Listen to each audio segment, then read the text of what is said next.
Zebra Podcast, el podcast sobre altas capacidades. De Proyecto Zebra, presentado por Ana Roch.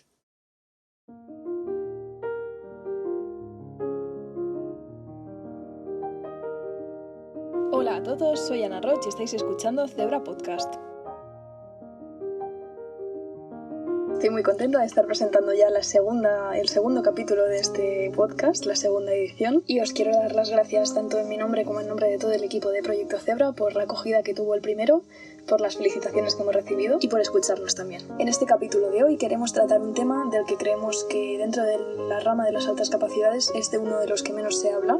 que es las altas capacidades en el mundo adulto, tanto en el ámbito laboral como en el ámbito de relaciones sociales y demás. Es un tema que además nos habéis pedido por Instagram algunos de los seguidores que comentemos en el podcast, así que con más razón queríamos hablar hoy de ello. Antes de empezar, de todas maneras, vamos a hacer un breve recorrido por nuestras redes sociales, donde sabéis que nos podéis contactar. Tenemos un correo electrónico a vuestra disposición. Puedes escribirnos a somoscebras@gmail.com, cebras con Z.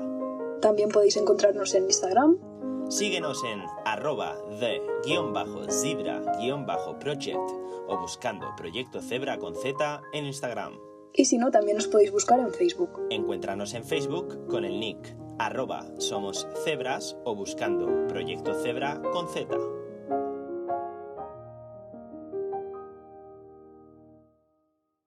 Ahora sí, vamos a entrar en materia y queríamos hacerlo con la cuestión del diagnóstico. Pues en el mundo de los adultos es habitual encontrarse con distintos perfiles en cuanto al diagnóstico. Algunas personas ya conocen esas altas capacidades desde que son niños o desde que son adolescentes, mientras que encontramos a otras personas que, por ejemplo, es el caso más común, a raíz de haber tenido hijos a los que se les ha diagnosticado una alta capacidad, ellos han decidido hacerse las pruebas y a raíz de eso han descubierto, pues a sus 30, 40 o incluso más años, que son de altas capacidades ellos también.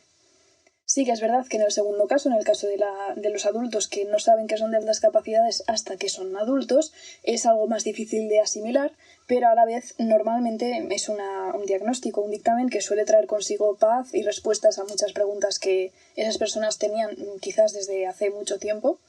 Es muy habitual que las personas de altas capacidades se sientan distintas al resto, pero en muchas ocasiones no se les entienda en general en la sociedad y por ello pues terminen sin entenderse a ellos mismos. En el caso de estas personas adultas que, como decíamos, tienen el diagnóstico a su ya adultez,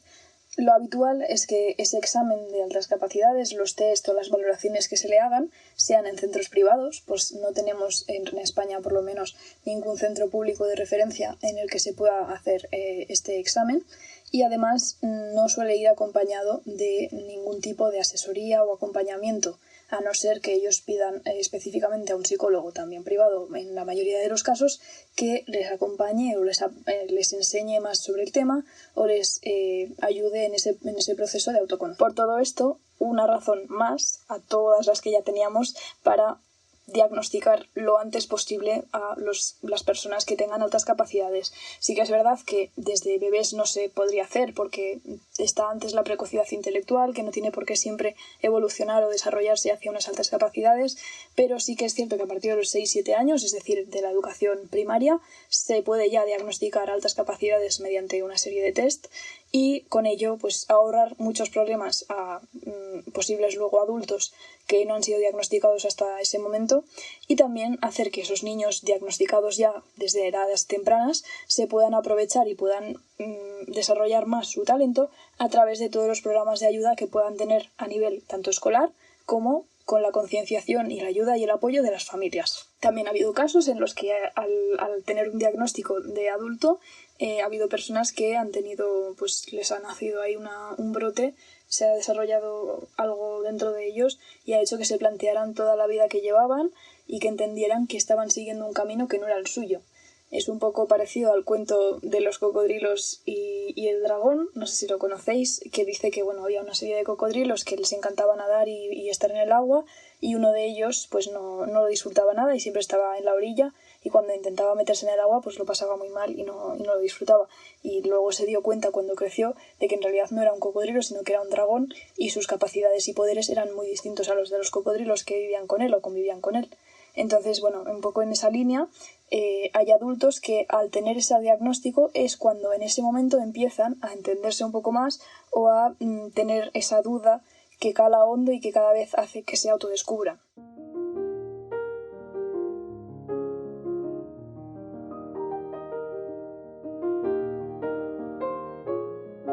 Después de este punto de vista que le hemos querido dar al diagnóstico, queremos hablar también de la cuestión laboral, del ámbito laboral en la vida adulta. Ya comentamos en el primer podcast que las personas de altas capacidades como grupo social son un grupo muy heterogéneo, es decir, que está formado por personas que son muy distintas entre sí o que tienen entre ellos diferencias bastante significativas. Por ello, no podemos hablar de un prototipo de trabajo específicamente para una persona de altas capacidades, porque esto dependerá en gran medida de los gustos y de las aficiones y facilidades también, claro, de cada persona en sí. De todas formas, desgraciadamente sí que es habitual que las personas de altas capacidades, si no encuentran su camino o no encuentran un trabajo en el que realmente se sientan cómodos, sientan desarraigo, cambien constantemente de puesto de trabajo, de ocupación, tengan una relación difícil con los compañeros de trabajo por sus facilidades o por su rapidez, o también porque no comparten esos intereses comunes que puede unir al equipo de trabajo como equipo, además de ser personas que generalmente tienen un alto sentido de la justicia y no pueden tolerar de la manera que lo tolera el resto de los trabajadores las órdenes absurdas por parte de jefes o de cargos superiores, por ejemplo, o el poco trato humano que ocurre muchas veces, desgraciadamente también, yendo todavía más allá de los problemas que pueda tener cualquier persona, sea de altas capacidades o no, en el ámbito laboral por cualquier razón. Entonces, como decíamos, sí que es verdad que no podemos decir un solo cargo, un solo prototipo de puesto de trabajo como propio de una persona de altas capacidades, pero sí que hay tendencia. Las personas de altas capacidades, como decíamos en el primer capítulo, son personas que normalmente son muy buenas para liderar. Les gusta, de hecho, el liderazgo, el emprendimiento y demás. Entonces, en ocasiones son emprendedores, tienen su propia empresa o su propio negocio, o bien tienen cargos que les permiten organizar, liderar equipos. El hecho de sentirse útiles o de sentir que pueden dar de sí mucho y que pueden tener una alta productividad, normalmente les suele animar a tener un trabajo en concreto, y por el contrario, al no sentirse útiles o no sentirse del todo productivos en algún trabajo, esa también puede ser una causa por la que no les gusta hacerlo. Además, también suelen sentir una alta desmotivación ante la reiteración de la rutina, ante los procesos repetitivos y poco creativos, y también porque muchos trabajos no requieren su aportación para poder funcionar, porque están muy mecanizados. Entonces no sienten que estén aportando nada de su parte, simplemente la mano de obra o el trabajo físico. ¿Qué ocurre en estos casos? Que muchas veces, aunque sea un trabajo mecánico, aunque sea un trabajo aburrido, buscan innovar, buscan nuevas maneras de realizar los procedimientos, de agilizarlos y demás, y esto no siempre es bien aceptado entre los jefes o incluso entre los compañeros. Toda esta cuestión se liga también a la alta sensibilidad que presentan, porque ante un mayor éxito pues se sienten muy contentos, muy felices consigo mismos con su trabajo y lo celebran mucho, pero ante un mayor fracaso o ante algo que no está en su mano controlar, tienden a hundirse, a sentirse tristes, y por ello, si han aportado alguna idea que no ha sido bien aceptada pero ellos consideran que es buena, pueden incluso llegar a plantearse dejar ese trabajo solo por ese hecho. Por ello, queremos insistir una vez más en que los programas que se hacen en colegios y en institutos para desarrollar el talento ayudan mucho a estas personas a luego encontrar su camino, a encontrar qué disciplinas les gustan más, saber trabajarlas y aprender más habilidades en cuanto a lo que les gusta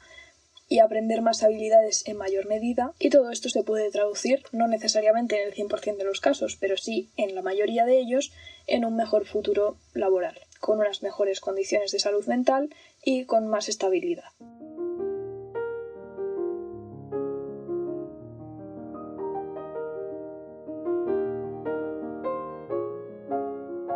Y además de hablar de diagnóstico tardío y del ámbito laboral, también queríamos abordar las relaciones personales que tienen esas personas adultas de altas capacidades. Es una cuestión, valga la redundancia, muy personal, y es algo que no tiene por qué ir a mejor o a peor según la educación que haya recibido cada uno. Como decíamos y como hemos repetido ya varias veces, las personas de altas capacidades son muy heterogéneas entre ellas y, aunque compartan características y se asemejen en muchos aspectos, en otros distan bastante unos de otros.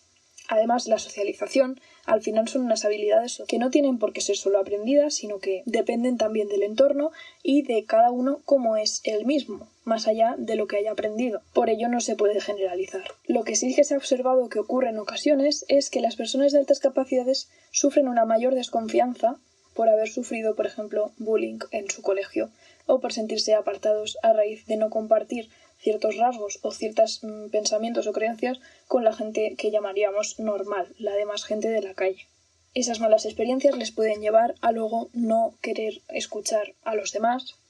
no querer socializar con cualquiera, tener muy fácil hacer la cruz, como diríamos, a alguien simplemente por verle demasiado normal o por asemejar su perfil a otro de otra persona que conocen que por algún motivo no les cae bien o les ha hecho algo que no les ha gustado. Por lo que puede ocurrir, y de hecho ocurre en casos, que sean más cerradas para socializar o para hacer amigos, o que les cueste más porque también los temas que les interesan no sean los habituales. Seguro que hay personas de altas capacidades que aman el fútbol, pero no es lo habitual, por ejemplo, como si es un tema que aborda la mayoría de la gente que no es de altas capacidades, en los bares o en cualquier ámbito lúdico-social. Y esto es simplemente por poner un ejemplo. A las personas de altas capacidades también les suele gustar hablar de viajes, de documentales y de muchas otras materias que las personas que no lo son consideran aburridas o de un nivel demasiado elevado como para hablarlas en la calle o tomando algo. Entonces, llegados a este punto, ¿qué podemos hacer? ¿Qué proponemos nosotros?